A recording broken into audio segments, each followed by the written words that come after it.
An update on Randy Orton's recovery from his lower back surgery. Could the Viper be back this Saturday at WWE SummerSlam? Details now, plus Rey Mysterio is set to be on NXT next week as his son Dominic Mysterio defends the NXT North American Championship. He's going to be in the corner of Dominic's opponent. We've got an update on the ratings for Raw on Monday's episode, the go-home episode for SummerSlam this weekend. Paul Heyman says he's the greatest manager of all time and says, screw Bobby the Brain Heenan, he's dead. Santos Escobar appears in the main event of NXT last night on USA Network. Cody Rhodes is going to be on the Today Show this week. Carmelo Hayes and Trick Williams seemingly split up last night on NXT. Several unadvertised stars are going to be in Detroit this weekend for SummerSlam. An update on the Creed brothers in NXT, and has a main roster call-up from NXT been revealed.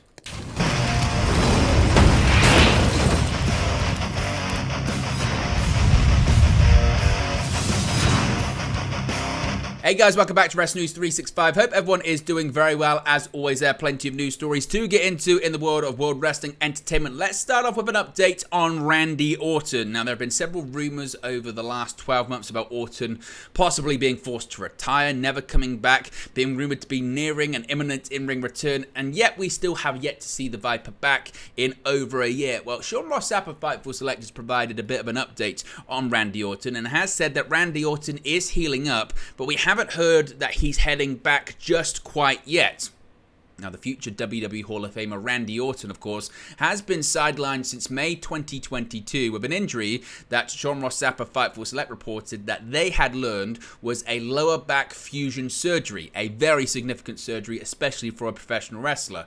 Now, over the past year or so, there's been several reports on some progress on his status, and Fightful have learned a bit of an update on the Viper. Sources within WWE Creative said that as of this past week, Randy Orton had not been factored into WWE Creative plans whatsoever. Now, Fightful have also heard that he's not yet been cleared for in-ring training or action, and those that Fightful have spoken to say there hasn't been an extensive conversation about what the plans will be for Randy Orton when he indeed does return. As of now, before in-ring training resumes, Randy Orton is planning to make a return to the ring. However, a lower back fusion isn't typical among professional wrestlers and is uncharted territory for many. Shawn Michaels was probably the most famous example of having this surgery, but doctors have told Randy Orton that wrestling in the future isn't a good idea for him, but nevertheless, he still plans on returning to the ring. Now, according to sources, he has resumed weightlifting, and Fightful have been told he's, quote, huge as a result. Orton has resumed working out, but hasn't resumed bumping in the ring, and will likely be brought into the WWE Performance Center to do so once he's medically cleared to do that. Now, when Fightful asked a WWE source if Orton would be returning at SummerSlam, they said not to count on it and that he had not been factored into any creative that they had heard of. If Orton is planning an imminent return, it's being kept very, very quiet. So, certainly some positive news that he is planning a return to the ring, even though the doctors have said don't do it, but he hasn't been cleared for training, bumping, or wrestling just yet. Now, of course, it could be a smokescreen, but we'll have to wait and see. What are your thoughts on Randy Orton's desire to return to the ring? Should he return? Is it too dangerous? Do you expect to see him at SummerSlam this weekend? What are your thoughts on this? What are your opinions? Let me know your thoughts in the comment section below. There's been a lot of talk about Rey Mysterio over the last week or so with his injury on SmackDown, and he's going to be on NXT next week too. Dragon Lee will not be alone for his title match over the weekend at NXT Great American Bash. With assistance from WWE Women's World Champion Rhea Ripley, Dominic Mysterio bested Mustafa Ali and Wes Lee to retain the North American Championship. Now, Mysterio and Ripley were present on last night's edition of NXT on USA Network, and interrupting their in-ring segment was Dragon Lee. Lee issued a challenge to Dominic for next week's episode, and Mysterio agreed to put his title on the line. Ripley stated that she'll be in Dominic's corner, and then Dragon Lee added that he will not be alone either. He passed it over to a video from Rey Mysterio, who stated he'll be at next week's show to corner Dragon Lee in the title match. Now, Rey appeared on NXT television in early 2022 and helped Dominic fend off his now fellow LWO stablemate Santos Escobar, Joaquin Wilde, and Cruz del Toro. But just to give a bit more of an update on Rey Mysterio's injury status, following conflicting reports about Rey Mysterio's injury status after his match against Santos Escobar on SmackDown, it was reported that the WWE Hall of Famer is believed to be fine during the latest edition of the Wrestling Observer radio show. Despite the fact Mysterio is said to be doing okay, it's still unknown whether or not the Master of the 619 suffered a concussion, or if the plan is to take him, or if he's going to have any time off. Of course, we know he's going to be on NXT next week. He's not going to be wrestling, or we don't even know if he's going to even be involved in any physicality. Mysterio got his bell rung twice during the number 1 contenders match, one of which took place on the outside of the ring after being hit by a suicide dive from Escobar, rocking Mysterio's head to the floor. The situation led to a referee stoppage that awarded Escobar the victory as doctors checked on his opponent. Fortunately, by the end of the segment, Mysterio was able to stand on his own 2 feet and congratulate Escobar, putting over the LWO member's victory. Immediately following the match, it was claimed that the entire situation was part of a storyline and it had been planned to take place, but Fightful later clarified its initial report, confirming that it was indeed a legitimate injury. As I mentioned, it's currently unknown when Mysterio will be returning to the ring. We do know he's going to be on NXT next week, but as far as him wrestling a match, we'll have to wait and see if we get any update on the severity of the injury. As far as next week's title match on NXT, do you think Dominic drops the title to Dragon Lee? Let me know your predictions in the comment section below. Now, we got the ratings for this week's edition of Monday Night Raw. Of course, the go-home episode for SummerSlam this weekend. And Raw had a unique night on Monday where, as is rarely the occasion, the third hour was actually slightly higher than the first hour. Again, that's very, very rare for Monday Night Raw. Now, overall, the show averaged 1.76 million viewers and drew a 0.53 rating in the 18 to 49 demographic, both a little below what has been the usual levels recently. The 18 to 49 number was Raw's lowest since the holiday episode on July 3rd, and the total viewership was actually the lowest since June 12. The second hour, which was the high point, had the usual 9 p.m. peak and then was strong again for the Cody Rhodes angle with Brock Lesnar. The third hour was headlined by Seth Rollins and Sami Zayn versus Damian Priest and Dominic Mysterio. The show was down 3% in viewers from last week and down 7% in the 18 to 49 and down 13% in 18 to 34. For 1 year ago, the comparison is somewhat unfair because SummerSlam came a week earlier, so the Raw after SummerSlam was a monster rating, like next week it will likely be. It was down 21% in viewers from last year, down 13% in 18 to 49, and down 5% in 18 to 34. If you factor in homes lost by the USA, the actual numbers would be 16% down with viewers, 5% down in 18 to 49, and 4% up rather in 18 to 34. So again, the real comparison is going to be next week's number, because of course that's going to be the post SummerSlam episode, and it is expected that there will be a spike. Now, Paul Heyman generated some controversy on social media yesterday when it came to his appearance on ESPN alongside Roman Reigns. Now, Paul Heyman, the wise man to Roman Reigns' tribal chief, has never been afraid to say what's on his mind, and that didn't change yesterday when he and Roman Reigns appeared on ESPN First Take. There to promote this Saturday SummerSlam and Reigns' match against Jey Uso, Heyman was asked what it is like to be him. Heyman spoke his truth in response. "I'm the GOAT," Heyman said. "I'm the greatest of all time, undisputed." Heyman didn't back down when legendary manager Bobby the Brain Heenan was brought up as someone potentially better than Heyman in the role. In fact, Heyman doubled down. Quote, "Screw him, he's dead," Heyman said. "God doesn't enter my prayers." And to back up his claims, Heyman turned to the man he's been joined with at the hip over the last 3 years. "Want me to prove to you why I'm the GOAT? I'm with him," Heyman said, motioning to Reigns. "Why would he settle for anything less than the GOAT? He's the tribal chief. He's the biggest box office attraction, not only of sports or entertainment, but of sports entertainment. He has smashed every box office record that WWE has ever had, not just domestically, but all over the world on a global basis. He's done it in Saudi Arabia. He's done it in the UK. He's done it in Mexico. He's done it in Canada. He's done it here in the United States," Heyman continued. "He continues to do it on SmackDown every Friday night, just topping the previous Friday nights. Why would he settle for anything less than the absolute best?" So, my question to you is Paul Heyman the greatest manager of all time? Is Bobby the Brain Heenan better? Or is there someone else that you think is the best manager ever? A Jim Cornette or someone else? Let me know your thoughts about it in the comment section below. Sound off. I'm really interested to know who you think is the GOAT when it comes to management.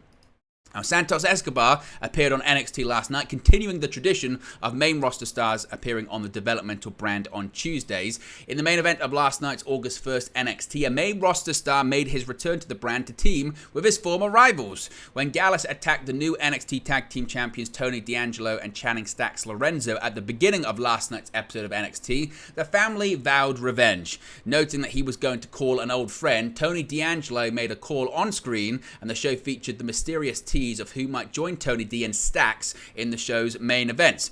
As the entrances were made for the match, the mystery partner for the family was a familiar face and an old foe, Santos Escobar.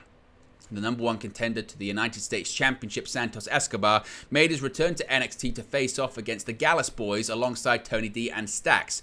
Fans, of course, were very excited to see the LWO star return to the Performance Center as he teamed with the Tag Team Champions and even got in on their signature hockey fight haymakers at a point in the match. It was, of course, a callback to the feud between the Escobar-led Legado del Fantasma and D'Angelo's family, which then features Stacks, Troy, Two Dimes Donovan, now AEW's Cole Carter, in NXT over a year ago. In the end, the former rivals put their differences aside and picked up the victory over Gallus in the main event, as well as hugging it out at the end of the show. So again, certainly they are on the same page now, and they won their match too. Cody Rhodes is set to be doing a lot of media this week. Of course, he's got his documentary and there's SummerSlam this weekend. And Cody Rhodes continues to make his rounds to promote his new documentary, American Nightmare Becoming Cody Rhodes. Following the documentary's release on Monday, Rhodes is now set to make an appearance on NBC's The Today Show during the 9 a.m. Eastern hour this Thursday, August 3rd. Of course, as mentioned, Cody Rhodes has kind of been everywhere at the moment because Becoming Cody Rhodes hit Peacock on July 31st. Following months of filming, Rhodes revealed right after WrestleMania 39 they were filming the documentary that has no ending, which was sure to follow his journey back to WWE and recovery from injury. Part of the story told also included his WrestleMania main event loss to undisputed WWE Universal Champion Roman Reigns. Rhodes' full story couldn't be completely told, though, without footage from All In 2018 and the Young Bucks YouTube show Being the Elite. Additionally, AEW was briefly referenced as the American Nightmare spent 3 years there helping build the company up as one of the founding executive vice presidents. That brief segment featured an interesting comment from Triple H as he referred to AEW as a secondary promotion. Rhodes also revealed that he left AEW due to a personal issue. It remains to be seen what all Rhodes will discuss during his Today Show appearance after the number of interviews he's done the last 2 weeks. But the timing of his latest interview also comes just 2 days before he faces Brock Lesnar in a rubber match at SummerSlam on Saturday. Of course, Cody won their first bout at Backlash, while Lesnar was victorious at Night of Champions. So Cody certainly doing a lot of press as they move to SummerSlam this weekend. Carmelo Hayes and Trick Williams seemingly are done as a partnership moving forward, but the split was fairly civil. NXT champion Carmelo Hayes has sent a message to longtime tag team partner Trick Williams following the pair seemingly going their separate ways on this week's edition of NXT. Hayes and Williams have been wildly popular pairing on NXT television for almost 2 years. However, much of the pair's success has been felt solely by Hayes, who has won both the NXT North American and NXT championships in that time period. However, it seems that Williams is now ready to be his own man, as a backstage segment on NXT showed Williams respectfully make his intentions clear to break out on his own and pursue Ilya Dragunov, who Hayes recently defeated at the Great American Bash this past weekend.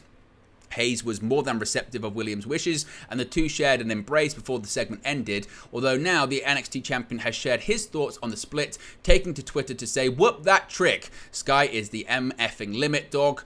Clearly, Hayes is all for Williams breaking out on his own, with no bad blood or dastardly backstabbing from either man seemingly likely at this point, which of course is nice to see. So we'll see how that one certainly plays out. As far as the next challenger for the NXT championship, that may have been revealed this week on NXT. After a backstage interaction gone awry earlier on in the night, there was a tag team match pairing Hayes with former NXT North American champion Wes Lee to take on the Meta 4 pair of Noam Dar and Oro Mensah.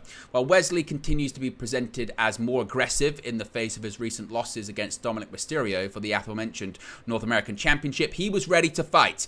However, his zeal for violence may have gotten the better of the team, as a misplaced cardiac kick eventually rocked Hayes instead of the intended target Noam Dar, leaving an opportunity for the faux Heritage Cup champion to strike.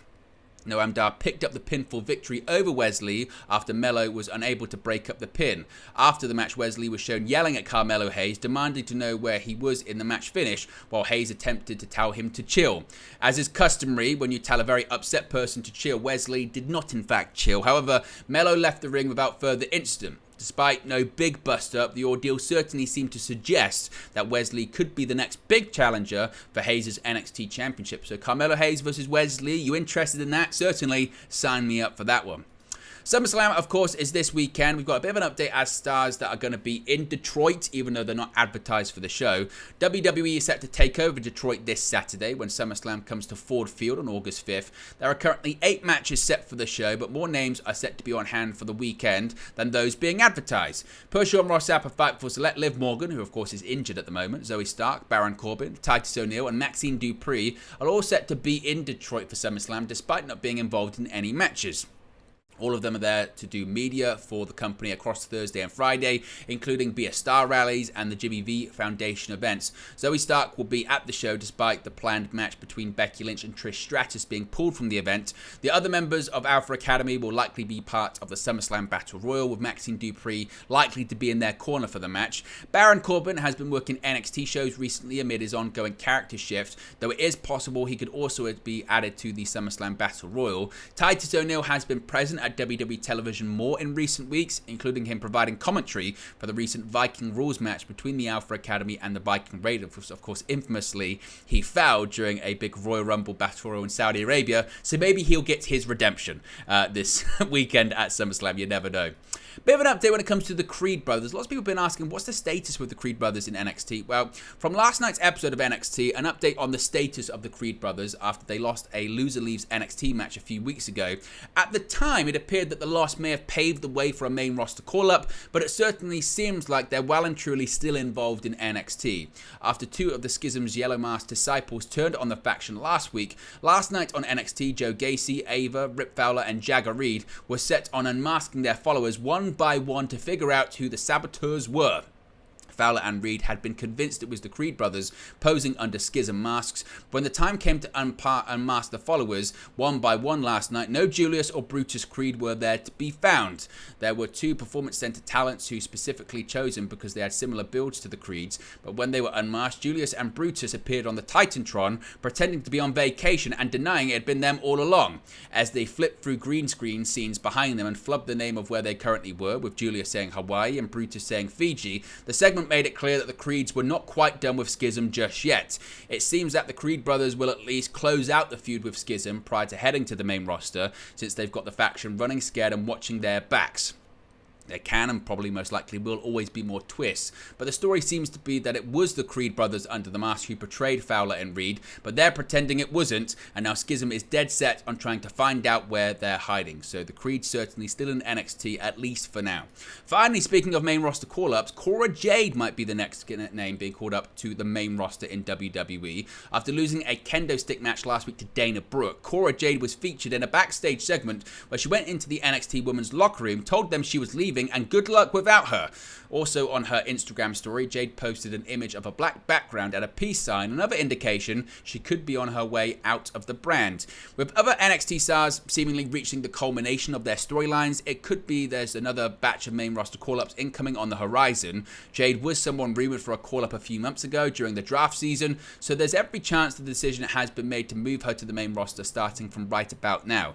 There's always a chance that Jade was just saying goodbye to NXT for another storyline reason, so of course if we get any updates we'll let you know in the future.